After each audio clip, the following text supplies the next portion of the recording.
Hello, this is Julian with Coffee Reviews, and today we'll be reviewing day 21 of KaffeBox's Advent Calendar, featuring the El Porvenir Washed Colombia from Koppi Coffee Roasters. And there's the container right there. Alright, let's get this out of the way. So I have already reviewed this specific coffee on this channel before. A little over a month ago, I was at the Sound and Fog in West Seattle, and they made me a pour-over of this coffee. And it was my first time ever trying any coffee from Sweden, and obviously anything from Koppi. And I did like the coffee on that day, but this review right here will give me an opportunity to discuss this coffee a little bit more in depth. Kind of see how my thoughts and opinions on both the coffee and the coffee roaster have changed over a month and a half of drinking almost exclusively these Scandinavian coffee roasters from KaffeBox. So let's talk a little bit about Koppi. They're based out of Helsingborg in Sweden. I've been around since 2007. The other coffee of theirs I reviewed in this advent calendar was a multi-processed Costa Rica that I did enjoy. Best part of that coffee was this great kind of sugary sweetness that came inside. And now let's talk a little bit about the details of this coffee specifically. Koppi does have a recipe on their website that I've been following, a 16.67 to 1 water to coffee ratio. I brewed it at 201 degrees Fahrenheit, put it through the Chemex, and this again is a standard Nordic light roast. With all of that out of the way, let's talk about the coffee itself now.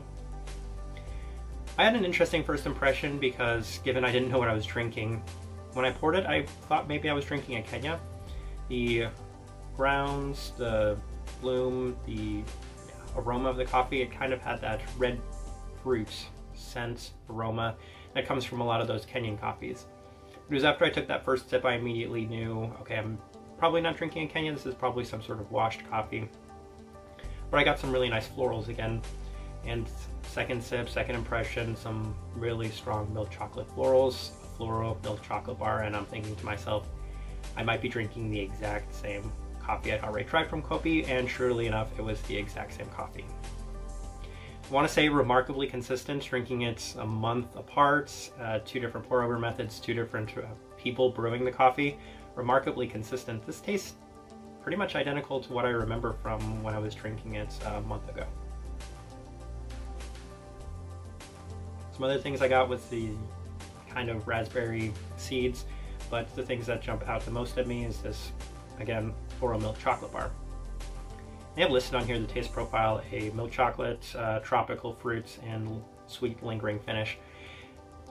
And it's funny because that day I didn't get any tropical fruits, this day I'm not getting any tropical fruits and sweet lingering finish. It definitely has a milk chocolatey lingering finish to it, but again, I'm not perfectly in line with the taste profile, and it could be me just tasting wrong, but both of those 2 days, exact same thing. Alright, I'm going to go ahead and put up the tasting wheel right now so you can see what I was getting. And of course I put the florals pretty high. I do find it interesting that they don't have florals listed on their taste profile, but that's the most common thing for me on this coffee. Most prominent thing for me on this coffee. Chocolate pretty high, definitely has a lasting finish. And nothing else jumping out too much. Berries at a 3 because I still got a little bit of that raspberry seed to it. So I think, as I've already mentioned, the thing I want to highlight the most and give praise for the most is the remarkable consistency in this coffee. I mean, tasted the exact same on 2 completely different days in so many different scenarios, so that's really impressive. The overall impression and opinion I have of Koppi based on these 2 coffees that I've had relative to the other Scandinavian roasters is they're on the more tame side. They're nothing like Jakku, which was super wild and out there, and I've had a couple of other, a bunch of anaerobics and naturals, which are obviously going to be on the more wild side, but both these 2 coffees have been just kind of a little bit more tame for me. And again, that's not necessarily a bad thing.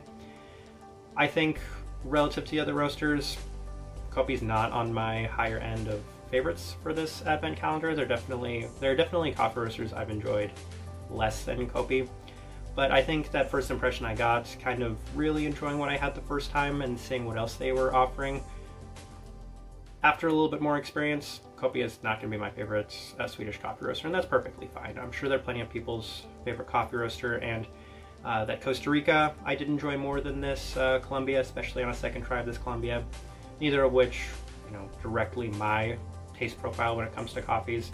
So that's what I'm going to leave it at for Koppi as well as both of these coffees, but I think they're both pretty well done coffees. And again, if you've tried Koppi, I would love to hear your thoughts and opinions on them as a whole, and especially if you've tried this coffee as well.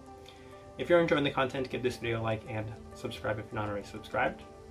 This right here has been a review of the El Porvenir Washed Colombia from Koppi Coffee Roasters. Thank you for watching.